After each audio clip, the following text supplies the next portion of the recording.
Welcome to whistle.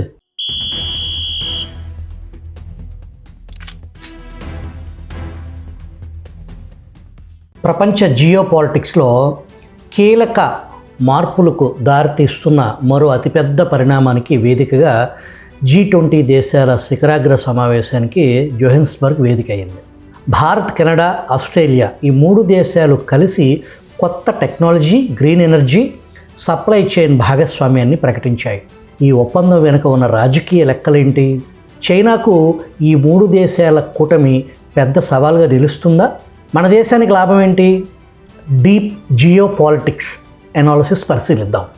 G20 సమ్మిట్లో ప్రకటించిన ఈ త్రైపాక్షిక భాగస్వామ్యం పేరు Australia, Canada, India technology and innovation partnership, ACITI. ఈ 3 దేశాల ప్రధాన లక్ష్యం artificial intelligence, quantum technology, clean energy, green hydrogen, critical mineral supply, semiconductors and cyber security. రాబోయే దశాబ్దాన్ని మార్చే అన్ని కీలక రంగాలు ఇప్పుడు ఒకే వేదిక మీదకు చేర్చినట్లయింది. ప్రస్తుత పరిస్థితుల్లో ఈ భాగస్వామ్యం ఏర్పాటును చైనా నిశితంగా గమనిస్తుంది. నిజానికి ప్రపంచంలో ఇప్పుడు అమెరికా, చైనా మధ్య టెక్ కోల్డ్ వార్ నడుస్తుంది. AI ప్రమాణాలేంటి? గ్రీన్ ఎనర్జీ సరఫరా వ్యవస్థలో ఎవరిది పైచేయి? సైబర్ రూల్స్ ఎవరు నిర్ణయిస్తారు? ఇవే అంశాలు రాబోయే రోజుల్లో గ్లోబల్ పవర్ను నిర్ణయిస్తాయి. ఈ నేపథ్యంలో అమెరికా ఇంటెలిజెన్స్ అలయన్స్లో భాగమైన 5 ఐస్, ఆస్ట్రేలియా, కెనడా ఇవి 2 కీలక దేశాలు. భారత్ భారీ మార్కెట్తో పాటు టెక్ టాలెంట్ భారత్లో అపారం. ఈ 3 కలిస్తే ఒక డెమోక్రాటిక్ టెక్ బ్లాక్ తయారవుతుంది అనటంలో ఎటువంటి సందేహం లేదు. ఇది చైనాకు పెద్ద సవాల్ విసిరే సందేశంగా చూడొచ్చు. ఈ 3 దేశాల కూటమికి లిథియం, కోబాల్ట్, నికెల్ వంటి అరుదైన ఖనిజాలే అసలైన బలం.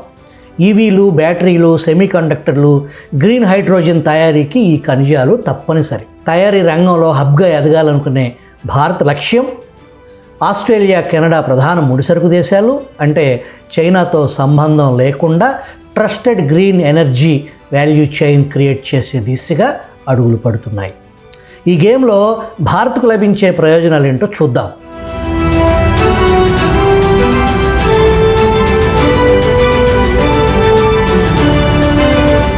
రీసెర్చ్ అండ్ డెవలప్మెంట్ విభాగంలో హైటెక్ భాగస్వామ్యం, AI, క్వాంటంలో అడ్వాన్స్ స్టాండర్డ్స్ యాక్సెస్ దొరుకుతుంది.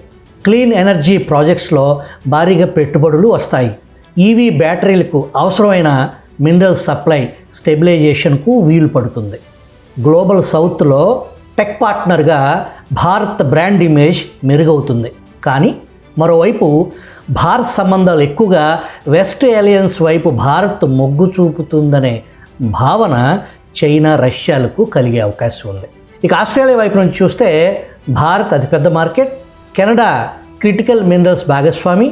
ఇవి రెండింటిని కలిపితే ట్రస్టెడ్ ఇండో పసిఫిక్ సప్లై చైన్గా తయారు చేయొచ్చు. ఇండో పసిఫిక్ ఓషన్లో భారత్ బలమైన స్ట్రాటజిక్ రోల్ పోషించే అవకాశం ఉంది. అటు కెనడా వైపు చూస్తే కెనడాలో కొత్త ప్రభుత్వం కొలువుదీరిన తర్వాత ఇండియా, కెనడా సంబంధాలను రీసెట్ చేసే అవకాశం. ఈ 3 దేశాల కూటమి ప్రత్యక్షంగా చైనా పేరును ఎక్కడా ప్రస్తావించకపోయినా చైనా సప్లై చైన్పై ఆధారపడటాన్ని తగ్గించే అంశంగా చూడొచ్చు. ప్రతి దేశానికి ఈ ఒప్పందానికి సంబంధించి అంతర్గత రాజకీయ కోణాలు కూడా దాగి ఉన్నాయి. భారత్లో privacy, data sharing, big tech influence పై ప్రశ్నలు, సమాధానాలు. కెనడాలో politics, past tensions, trust factor. ఇక ఆస్ట్రేలియాలో మైనింగ్, ఎన్విరాన్మెంట్కి సంబంధించి ఇంటర్నల్ అపోజిషన్ రచ్చ. అన్నిటికంటే ఈ కూటమి జియోపొలిటికల్గా చాలా పవర్ఫుల్గా అయినప్పటికీ ఇది భారత్కు కత్తి మీద సాము లాంటిదే. సరైన రీతిలో అటు చైనా, ఇటు రష్యాతో బ్యాలెన్స్ చేస్తేనే భారత్కు లాభం. తొందరపాటుగా వ్యవహరిస్తే భారత్కు గట్టి ఎదురుదెబ్బ తగిలే అవకాశం లేకపోలేదు. 3 ఖండాలను కలిపే ఈ కొత్త టెక్నాలజీ, ఎనర్జీ అలయన్స్ ప్రపంచ పవర్ డైనమిక్స్ను మార్చే సామర్థ్యం ఉన్న పరిణామంగా కూడా చూడొచ్చు. భారతదేశం దీన్ని కేవలం వెస్ట్ అలయన్స్డ్ పార్ట్నర్షిప్గా కాకుండా గ్లోబల్ సౌత్కి ఆల్టర్నేటివ్స్ చూపించే సస్టైనబుల్ టెక్ ఫ్యూచర్ను నిర్మించే ప్లాట్ఫామ్గా ఉపయోగించుకుంటే ఇది మన దేశ భవిష్యత్తుకు పెద్ద స్ట్రాటజిక్ ఎసెట్ అవుతుంది. భవిష్యత్తులో ఈ కూటమి దిశ ఏ వైపుగా మారుతుంది, దాని ప్రభావం ఏ ఏ దేశాలపై పడుతుందో వేచి చూద్దాం.